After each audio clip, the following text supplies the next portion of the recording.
but we couldn't have figured that out in our head. We couldn't have tried to write it out or think about it or even talk about it. We couldn't have done that without actually going through the steps of working that out in real life experience.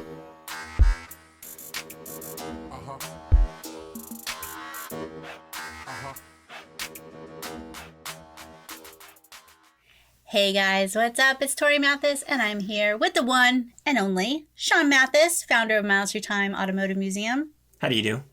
And we are super excited to say this is our 100th episode. Woo-woo! Woohoo! So, we have learned a lot in the last 100 episodes, and I think we still have a lot to learn. We're still kind of getting there and figuring things out. And I've said it before, but I really knew that I wanted to make videos or have a podcast for my business, and I had been talking about it forever.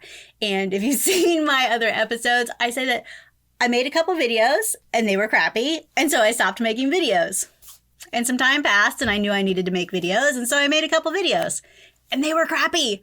And so I stopped making videos. And this happened over and over. And I'm sure everybody can relate. We all have things that we want to do, but they're difficult. It's something that really pushes us out of our comfort zone, and we feel that resistance and we run away from it. And I did this for a really long time. And so we finally said, okay, we're going to do it. We're going to do an episode a day, and kind of promised ourselves, I don't even remember what the time frame was, a month or 2 months. It was right at the end of 2020. So we were going to try to do one a day until the end of the year. I think we started in October-ish time frame. And so it was we're going to do an episode a day, which doesn't mean that every morning we woke up and did one. We actually batched them. But we said, no matter what, we're going to put out a bunch of shitty episodes. And you know what we did? We put out a whole bunch of shitty episodes. Which are really, really good. So go back and watch them all. Or listen. So when I say shitty, they weren't that bad. Looking back and going through them, I really can see that we've improved a lot. A lot of it, though, has improved. It's more of our process that's improved. Things have gotten a lot easier. I've got a better workflow. We've kind of figured out some of the ins and outs.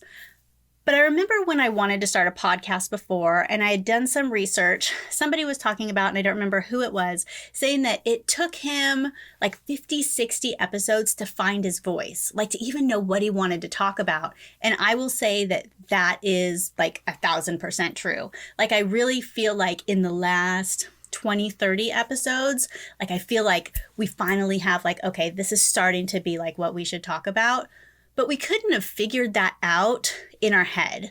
We couldn't have tried to write it out or think about it or even talk about it. We couldn't have done that without actually going through the steps of working that out in real life experience.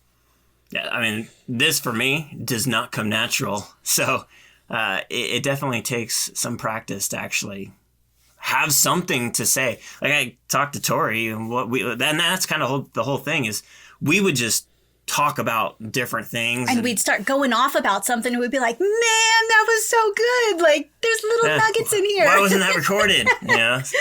So, but to actually not here and be okay, now let's rethink about this thing and try to get it out and discuss it. It's not a natural process. It actually takes a little bit of effort.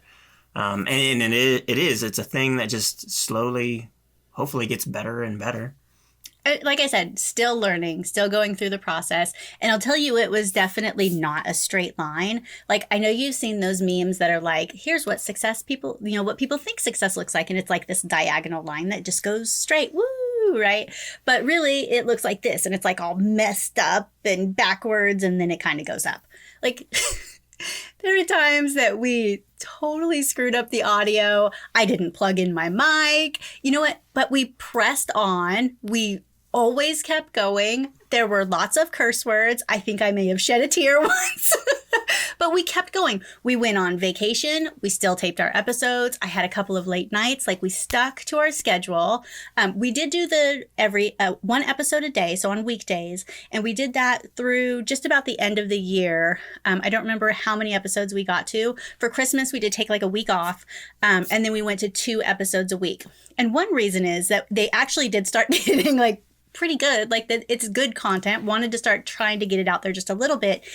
And because we were doing one every single week, like, it didn't give me enough time to market anything because it was just always another one, always another one. So I think there is a point of doing too much. However, people say, like, if you're going to put episodes or if you're going to do videos on YouTube, that you should try to do 1 video a week at the minimum. And whereas I think that that's really great, then if it's going to take you 50 episodes or 50 videos to get good, it's going to take you a year. But if you did 1 a day, you know, if you're able to have that much time, like, you're shortcutting it by cramming a little bit more because you have to put in the hours. It's like those 10,000 hours. You could stretch 10,000 hours over your whole life, or you could like buckle down and try to get those 10,000 hours in much quicker. I think there's a balance in that. Yeah. I mean, no matter what, you still have to put in the time. It's just, you know, how quickly do you do it?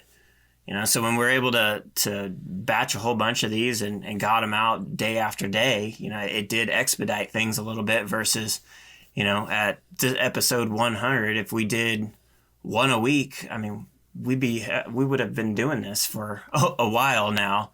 And, you know, do that or expedite things and speed it up a little bit and be where we are now in much shorter time. Right. So if we started in October, it's June. 8 months. So 8-9 months that we got 100 episodes. Whereas if we only did 1 a week, which is probably what a lot of people do, it would have took us 2 years. Like, and maybe we would have got tired of it by then because we weren't, like, you have to make progress in order to keep yourself going. Like, that's your own little carrot to keep going. So I think by pushing ourselves a little bit harder, at least just for a little while, and just like fully committing, like, no matter what, we're going to do this. And we kept that promise to ourselves. Yeah, so this is our last episode. We're done. We're hanging up the towel. You know, and I think about it with the kids. Like, the kids get really excited about something, and then they do it for 2 weeks, and then they don't really want to do it anymore. What do you call that? 2-week Dan. So my brother has really good ideas, and he gets really excited about stuff, and he would go and he would buy all the equipment and do all the things, and then he would do something for about 2 weeks. And so my dad referred to him as 2-week Dan. And so I always tell Daniel, I always tell Riley, like, you don't want to be 2-week Dan. Like, you got to put in the time and you got to commit to it. And so there's got to be carrots that you get yourself or your kids to commit. We wanted Riley to take an extra day at his karate dojo. And so I made a deal with him, like, if he would commit to 6 weeks of doing this class, so that way I forced that commitment from him, then I in turn would I paid for some video game thing for him. But, you know, I knew that was important for him, and I know he wanted, it was like some game pass that would last for the whole year, and I know that he wanted to work off that money and he wanted to pay for it. And so I told him that if he committed to the 6 weeks, I would pay for half of it, and then he could work off the other half for me. And so that was the carrot, though, to make him commit, you know, in order for him to do it. So if you're trying something new like this, and you know there's going to be resistance with Riley and, you know, the new dojo class, or with us trying to, you know, sit here uncomfortably talking to a camera, like, what is that carrot that you can give yourself in order to make yourself commit? See, and I think a lot of people know this, but what they wind up doing is going too big. That their plan idea is too big and elaborate, and it makes it very difficult to Sean, actually follow through. Are you saying that I'm really great at overcomplicating everything? Yes. Absolutely. So I agree. Yeah. So I mean, what'll happen is they'll say, like, say from the beginning, like, we've done nothing even close to this for this amount of time, but say the initial goal was 100 episodes. And we want to do it in 6 months. knowing we've never done anything like that, it's going to be such a difficult and overwhelming thing to accomplish. And then, maybe one of the weeks something happens and we can't do it, and then it's just easy. Well, we didn't make it, and it's over. You know what though? I think about like 75 hard. Well, that's like, where I was going towards 75 hard. Okay, you can do anything for 75 days. So rather than setting up this 100, right? And that's, you did the 75 hard right before committing to this. Yeah. And that was, it was some of it was easy, some of it was even stupid, but it was something that like we literally stuck to it, or you did mostly. I did with the one aspect, but I'm not changing my diet. My diet's perfect. Oh, you mean for 75 hard? For 75 hard. Right. Okay. But in accomplishing that 75 days of sticking to a routine. And it was, okay, so if you don't know about 75 hard, there's very specific things that you have to do. And it purposefully, it's not just working out, it's not just eating well. Like there's some things in there that purposefully make it that you have to plan, and it's inconvenient. And that's the thing. It's the inconvenient aspect of it. When I said it's stupid, like it is, but do it anyways. Do it anyway.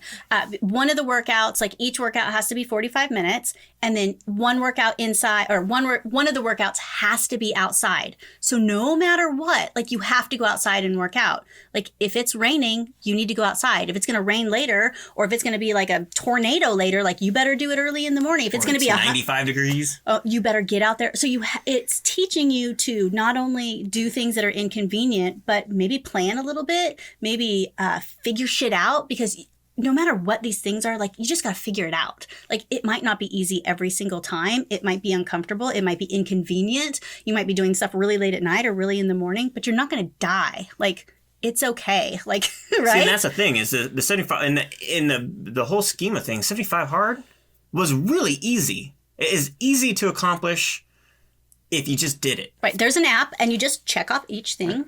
And then the next day, it's the exact same things. It's not like it's a new thing every day. It's 75 days, the exact same thing. So it's not difficult. Yeah, the only hard part about it was just actually doing it. So if it was... You know what people fail on too?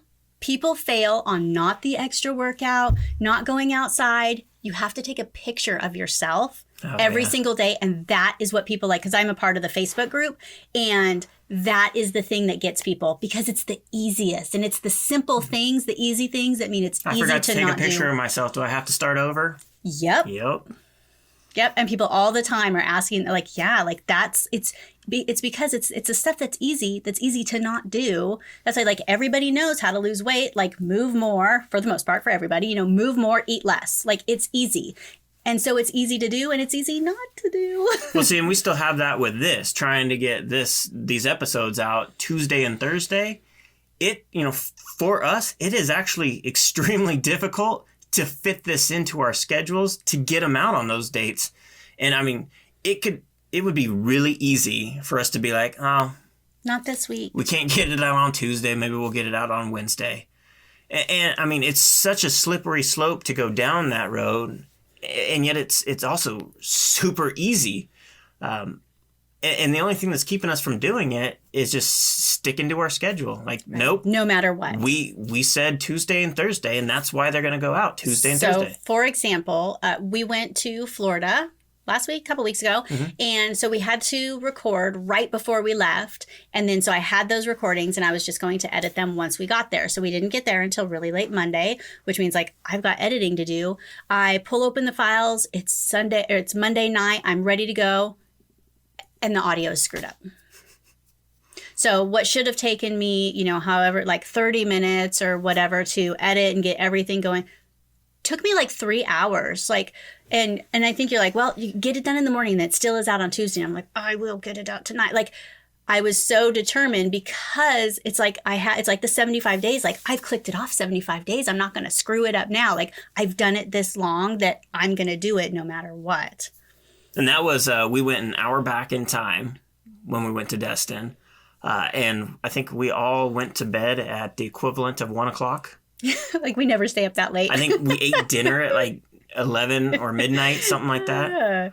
Yeah, our whole schedule was all crazy. But you know what? We still got done what we needed to get done, and I got them out. I had to learn some new skills on how to fix audio that I didn't know, and now I do know.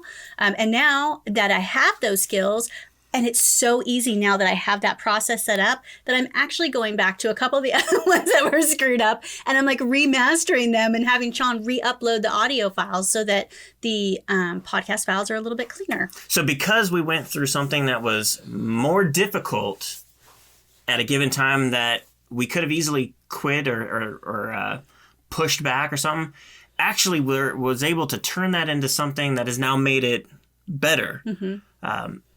So now that I have that process set up, now every single one is going to be better. And then now I can go back and easily, like, it's one of those things that, like, it's not hard to do, but it's hard if you don't know how. So now that I went through that process and had to learn it all, now I have this template set up in my program that I can just drag it onto my audio. And there's some small adjustments I have to make, but oh my gosh, it's like crazy how much better. And that's the thing for any of these things, anything that you want to do for any amount of time, like the level of how much it sucks or how difficult it is may vary at the beginning, but the consistency of doing it is going to continue to make it easier and easier and easier, no matter what it is across the board, because you can't not get better at something when you do it all the time. And that's the 10,000 hours. That's these things that people, you look at them and you're like, wow, you're really good at what you do. It's because they have done it a ton of times. And they screwed up so many things and then had to work through fixing it. And they're like, oh, now I know how to fix that. And then they screw up and now they know how to fix that. Like, you can't plan. Like, I'm a planner. I like to plan, but you can't plan for that kind of screw up because you don't know what it is. And even if you learn, okay, so whatever it is that I learned to fix that audio, if I would have made myself, like, I wouldn't have, right? But if I would have made myself learn that in the very beginning, like, I wouldn't have even known how that fit into the scheme of things, or when, you know what I mean? Like, you have to have experience in order to have the right set of, like, the right worldview to be able to even know where that's going to fit into things. Describe that better for me. You can't fix something you don't know how to fix. Or you don't even know the situation that it would need to be fixed. Right. Yeah. So I think that that's a huge part of it. And so we hit before and I said, I am fantastic at overcomplicating things. I am an A student. I want things to be an A. I want to do things really great, or I don't want to do things. And it is very, very hard for me to put things out when I know I can do better. And so from the very beginning, like, wouldn't it be great if we had people helping us and all these editors and woo, woo, woo? Like, obviously, like, yeah, that'd be nice, but like, shit doesn't work that way for anything. So you kind of have to start where you are. And so from the beginning, we said, we are not going to edit the crap out of these. We're not going to go crazy. And when I say we, I mean me. Like, it has to remain simple, because keeping it simple is good enough. And keeping it simple is going to allow it to keep getting done. Because if we get it overly complicated, which I would love to do, because that's me, it wouldn't be possible. Like, so it has to be streamlined. It has to be easy, and we have to keep it simple. And so I think anytime, like we talked about, like, do it the 75 hard way, and then just, you can do anything for 75 days. Also, keeping it as simple as possible. Like, it'd be great to do all these extra things and bring on these people and lights and fancy, but keep it simple. Simple, simple, simple. Because simple is how things get done. I know, like, a lot of people say, if you look at millionaires, billionaires, whatever they are, like, it's really a boring journey. It's the same thing over and over and over and over again. They didn't overcomplicate it. They didn't make it more difficult. They kept it simple and then did the same thing over and over again. And I think that we can, for whatever you're doing, you can, like, apply that to making things work for a longer time and being able to keep up with them. Do it so often that it becomes like second nature, and it's boring. You're so good at it, it's boring. And that's when you're really going to start to see that life-changing things start to happen. Because you've made yourself so proficient at whatever it is you set out to go do, it becomes boring. And so then you start to challenge yourself and tweak things and make it more interesting and more challenging.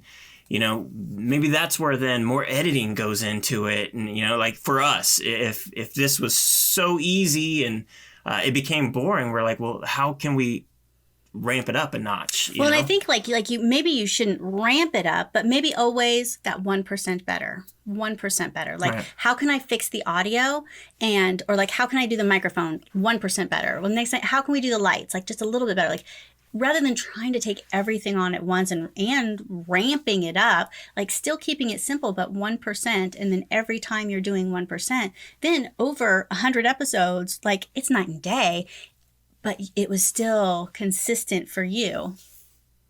Yeah.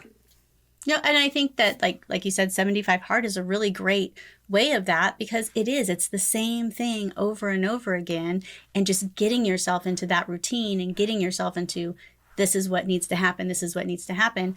And so I have even thought about like, well, it's 100 episodes. Maybe we only go to one day a week. And I don't think so. I think we're going to stay Tuesdays and Thursdays because I say that at the end of every episode. So, Tuesdays and Thursdays are what we have it set for. So I think moving on from now on, it's still going to be Tuesdays and Thursdays. However, we have lots of requests for people who'd like to come onto the show and be interviewed. I have like this huge list, like all these people in my email. And so we're kind of working out the kinks of that. And so I think that that's something that in the next 100 episodes, you're definitely going to see a lot of, because we'd like to share our knowledge and share some of the other knowledge that other entrepreneurs have, other marketers have, and bring some new perspectives onto the show. So that's going to be something that's really going to be exciting. But again, we're still going to try to keep it simple, and stick with that 1% better rather than going crazy and overcomplicating it, even though I'd love to do that. So we are so happy that you joined us on our 100th show, and we hope to see you for 100 more. And like I said, we're here every single Tuesday and Thursday talking about ways that you can make your business run a little bit smarter, how you can finally figure out social media, how you can use your time wiser, get more things done without being overly busy, right? That's right. So we will see you on the next one. Thanks. See ya.